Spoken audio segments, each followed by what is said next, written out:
My next guest has called racism a public health crisis as we confront systemic and structural racism.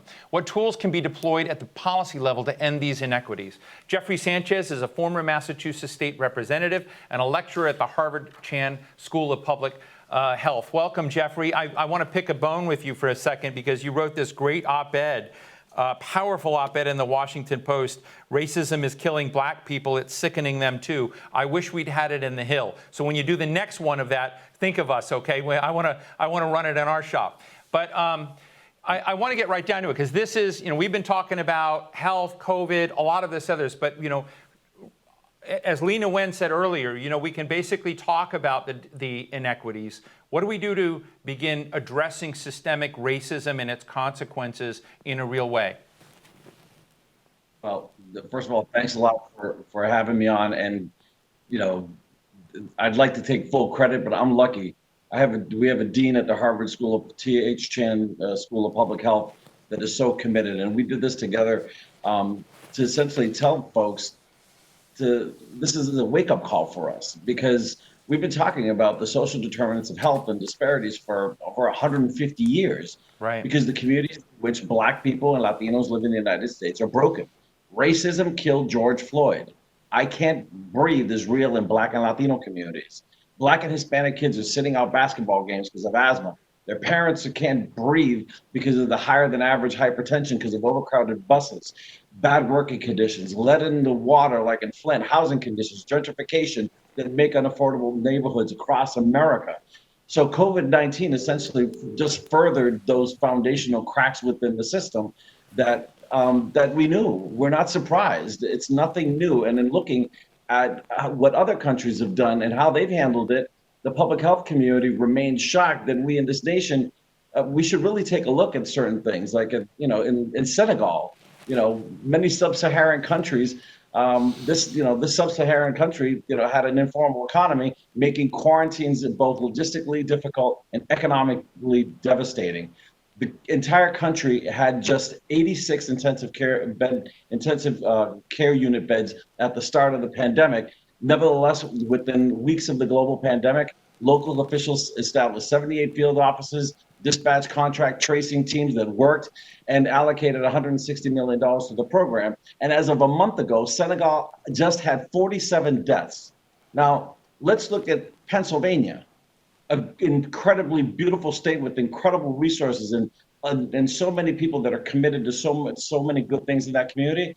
Roughly the same population had 5,900 deaths during the same time, 5,931 deaths at the same time. So the question for all of us is, what are we doing? How do we catapult our efforts? What else do we need to do? And again, what is going to bring people and keep people at the table in order to dismantle and replace a broken system that has fundamentally been holding people back in terms of their health? Well, I think one of the questions I've had recently, and we've been doing a lot of forums at the Hill, these national summits on everything. We did one recently on LGBTQ issues. I had Rod Shaw from the Rockefeller Foundation speaking about that. And in it, he talked about the tremendous inequality we have in this country and how we need to fix it. And I was reminding people the Rockefeller Foundation actually helped create the field of public health globally and in the United States. And when you look at that, so as you said, a lot of people have been looking at this issue, and maybe to get to race, maybe to get to what COVID-19 is doing, you've got to basically begin addressing inequality. So is this time of crisis, in your sense, and I don't know what your folks at Harvard are talking about, but is this a time where we can really genuinely rewrite the social contract to be more fair, more just, more inclusive? Absolutely, because we have made strides. That we don't have to accept that a weakened public health system is a pre-existing condition where you divert dollars away. We have to reinvest in public health. When I was in the legislature, one of the greatest times, the moments in my career in the legislature was working on our Affordable Care Act, our universal coverage plan, that still exists today, where 98% of the population is insured and is being taken care of. So imagine, to be able to build and maintain a public healthcare safety net system is so important, but it takes a collective will to do that. And I think that the environment that we're in right now, as tragic as it is a real wake-up call for all of us. And we have things that we can be proud of. But again, We have to make sure that we have to make sure that public health is a major component of all of our discourse, and making sure that all of you in the press, all those decision makers and policy makers, have sound academic study with real recommendations. And at Harvard, there are folks that have dedicated their life, and they're so committed to see their work, along with so many other global researchers, move mountains to benefit communities and individuals in all corners of the globe, regardless of their social economic standing or their race and ethnicity. You know, when your piece that ran in the Washington Post was so powerful. I often look at that as sort of an interesting way to write a letter, or an intimate letter, if you will, to a senator or a member of Congress, because they do read the Post and they even read the op-ed page. Did any? Let's be bipartisan. Did you get an equal number of calls from the Democratic Party and Republican Party after you wrote that piece? Did you get reaction from the Hill?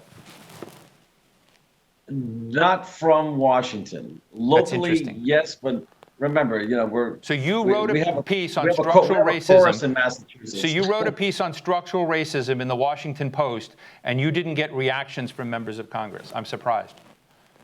No, I did not. But it was mostly local. And like I said, we have a chorus of people that, they like to hear they want to hear the stories, and they want to hear what solutions you have locally. But from the policy level in DC, it's been difficult. Our delegation in Massachusetts is strong, in terms of advocating for that social safety net that I mentioned a moment ago. But again, it's the phone isn't ringing off the hook, and I would hope that it would, because we're in a new era, we're in a new time, and we know that there are people that are struggling out there, and we know that families want to get their kids to school, but they also want to make sure that their mommies and daddies and granddaddies and grandmas are still alive as well, right? Right. I think just in our last couple of minutes, I want to end this on a very interesting kind of 30,000 foot solve the world level. I've read recently some powerful books. My former colleague, Ta-Nehisi Coates, Beyond the World and Me, everybody go read it. Ibram Kendi's book, he's going to be joining you up in Boston soon at BU, but he's going to be at a center on anti-racism, and his book on how to be an anti-racist. And so, one answer is, okay, go get everybody in the country to read these books. Maybe there will be a little bit more proactive, conscientious effort at understanding the dynamics of racism that we all carry with us and how to overcome them. That's not likely to happen. So I'm always looking for bank shots. And you're a policy guy, you're a systems guy, you're a legislator, and now you're in public health. Are there bank shots out there that are not obvious to us that can help move society without everyone necessarily having to be conscious of it? I think there are people that are doing incredible things in communities. I like talking about the city of Chelsea and the Chelsea Collaborative in Gladys Vega. She's feeding 3,500 families a week in that community. And it happens because people care and people coming together. And I know it sounds kind of kitschy, but it's real though. It's real. Like you don't have to look that far. You don't have to be an academic. You don't have to be some big policymaker just to know what's going on with the people that live with you in your own community. Being on this with the this new technology, we have the luxury. You and I and everybody listening to and watching us at this late hour have the luxury of being on this call.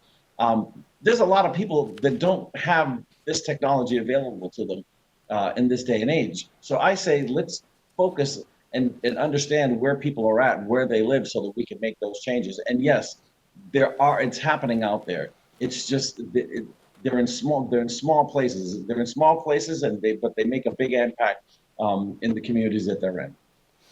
Just finally, do you think? I mean, you're in Massachusetts, and again, thinking out of the box here. Do you think Washington matters in solving these problems?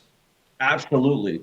When I chaired the Public Health Committee, I chaired the Committee on Healthcare Financing.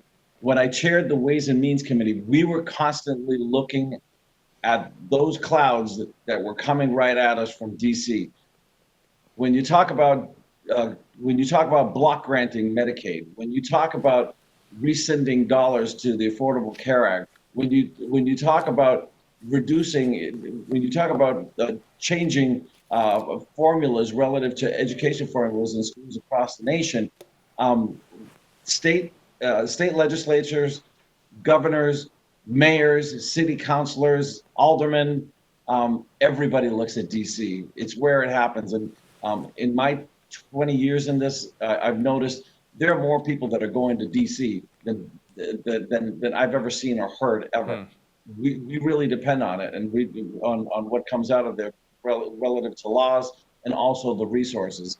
And that's why we hope that the policymakers are paying attention to us. And thank you, everybody at the Hill, for allowing me to have this conversation with you, Steve. And I know you only had a piece of celery for lunch, so you've done really good today. Well, there's a little bit of a fib there, but Jeffrey Sánchez, from lecturer at the Harvard Chan School of Public Health, former Massachusetts state representative. I hope you'll come back because you're more fun than I expected, and I think you have valuable things. Thank you for being in the arena on these issues. I'm really grateful. And everyone, please go read his article in the Washington Post. Racism is killing black people. It's sickening them too. Thank you so much. Remember, I did it with the dean of the school. She's the boss. I follow the lead of my leader, Well, that is great. Well, thank you, Jeffrey Sánchez. Thanks so much. And I want you back. So it'll be great. Thank you. I'm on to whatever you want. All right, great. Well, that brings us to the end of our Healthcare Summit. For those of you who watched all 3 hours, I owe you a t-shirt, a mug, and a medal. I hope you leave feeling smarter about the topics we covered. For those who missed out on some sessions, the entire program will be posted to the Hill events page shortly.